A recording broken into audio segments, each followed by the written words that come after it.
Bonjour, bienvenue à Loéac sur le circuit asphalte. Vous le voyez aujourd'hui, enfin vous le voyez pas encore, mais ça va être une journée drift. Juste là-bas, il y a un camion, enfin pas un camion, un tracteur qui arrive avec une tonne à eau. Donc le but de ce tracteur, c'est d'arroser la piste pour pouvoir faire en sorte que nous glissions sans trop dégrader les voitures. Donc ces journées drift, c'est des bonnes occasions pour rigoler. On a amené notre 325 qui est une voiture bien brave, puisque ça fait longtemps et elle connaît très bien ce circuit. Donc on va partager cette journée avec les clients et on a une petite exclusivité. Manon va essayer de piloter et de s'adonner au drift. Donc Manon, on va essayer. On va essayer et on va faire un peu plus que ça, puisqu'il y a une petite anecdote, c'est que Manon avait fait une glissade. Petite glissade avec une M336 et elle aimerait bien reprendre le flambeau.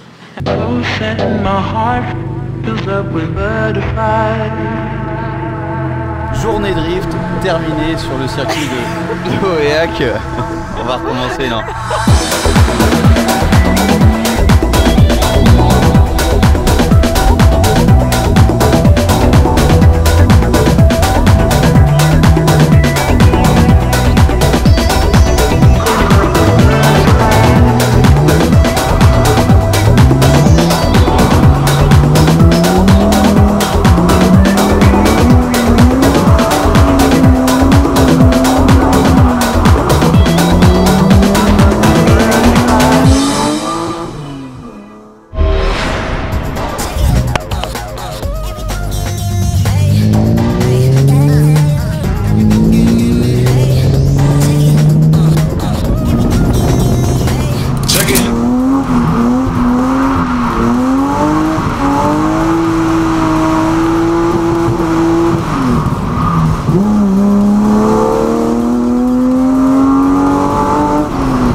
Cette journée ensemble, donc on vous laisse profiter des sessions de drift en essayant de ne pas faire de dégâts.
Comment dire qu'il faut savoir s'arrêter? J'espère qu'ils vont pas gueuler parce que devant tout le monde, j'ai mangé un peu dans la terre là.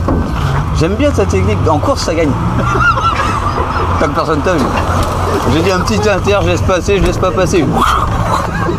Allez, ça c'est bon. Ça c'est. Tu sais quoi, il y aurait une rampe, vous aurez pris quoi. Ah ouais.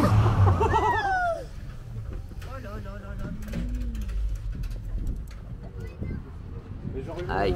Bon, la première vidéo c'était pour montrer ce que ça donne un pneu en drift, forcément à un moment c'est ferraille. La deuxième c'était Lucien qui vient d'abîmer sa voiture dans le rail. Et là maintenant on y retourne, Manon la piste vient d'être arrosée à nouveau, donc ça va glisser un petit peu plus, c'est plus progressif, c'est plus facile pour apprendre. Et Manon est déterminée à apprendre, donc ça va glisser.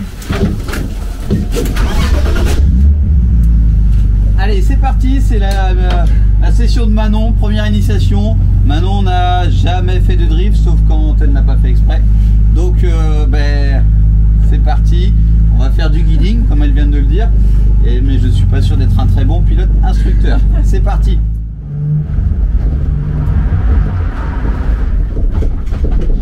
Ah, c'est pas si facile.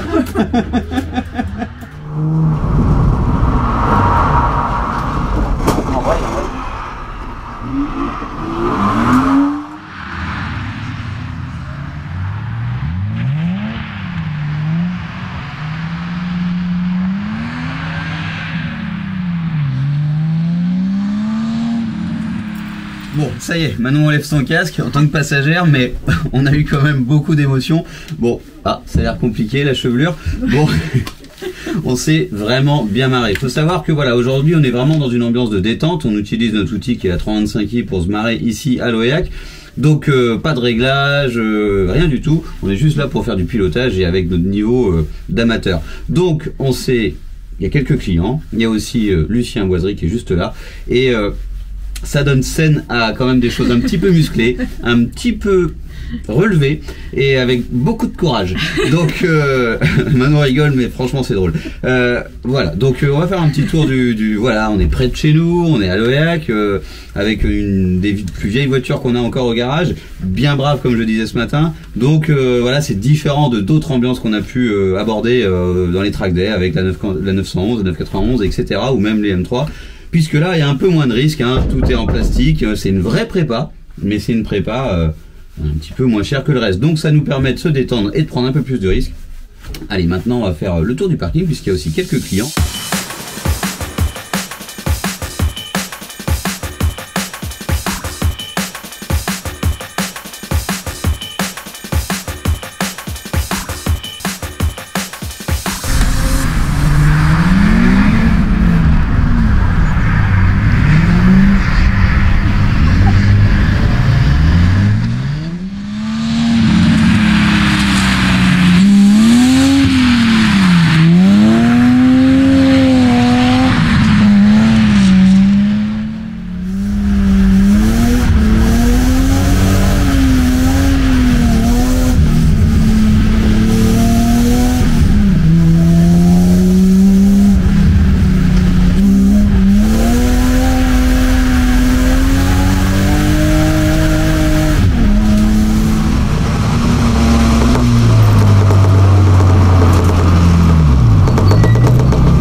Abordons un petit peu ce sujet quand même technique de la voiture, puisque cette 325i dont on a dit qu'elle était très brave, c'est vrai puisqu'elle a 200, attendez, je vérifie, 278 000 km. Donc le moteur c'est pas celui d'origine de la voiture, mais la caisse pour autant les a vraiment. Donc on est quasiment à 300 000. Le moteur c'est un 2,5 litres de chez Arge, donc en fait c'est un vieux moteur qu'on a récupéré dans une E34 et qui est maintenant dans cette voiture. Donc un 2,5 litres réalisé en 2,7 litres, c'est les prépas un petit peu old school qu'il y avait à l'époque, un collecteur de M3 3 litres, des arbres à cam, etc. On n'a jamais ouvert le moteur pour vérifier ce qu'il y avait dedans, mais bon, elle marche. Au vent elle fait 240 chevaux quasiment, donc on sait que c'est une voiture qui marche très bien. Elle prend des tours. Je sais pas si vous allez le voir sur la vidéo, mais le compte tour, normalement on a un rupteur à 6005, là on va à 7000 allègrement. Donc vraiment, voilà, c'était pour le petit côté technique. Moteur de la voiture, Une autre chose, c'est le côté châssis de cette voiture, puisque vous le voyez, elle a un arceau, elle est vidée à la tôle, tous les vitres sont délexants, tout est en plastique, donc c'est très sale, vous voyez rien au travers, mais aujourd'hui voilà, c'est quand même un petit peu du drift. Les portes sont en fibre, la malle en fibre, le capot en fibre, les ailes avant droite et gauche en fibre, des barres anti-roulis, X-Brace, tout en Powerflex, des amortisseurs D2 Racing qui valent ce qu'ils valent, mais bon, c'est des streets en plus, donc ça dépanne. Vraiment, voilà, un autobloquant. Cette voiture est vraiment très de baquet et harnais, c'est tout ce qu'il faut pour s'amuser. Donc c'est pas une voiture à gros budget, mais elle fait bien le job. Et aujourd'hui, elle a encore bien rempli sa mission.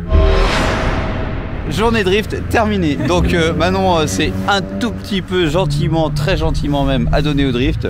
J'avoue qu'elle n'a pas encore passé le cap de faire de la grosse dérive de cochon. Donc là, la 325 qui donc a rempli parfaitement son job. On s'est bien marré, on était encore une bonne équipe. On a bien rigolé aussi avec, je le souligne quand même, avec Monsieur Boiserie, puisque franchement, sur ce critère, c'était très rigolo. Je pense que Manon s'est bien marré. J'espère que ça va faire une super vidéo. N'hésitez pas, likez, partagez, commentez. Kenavo.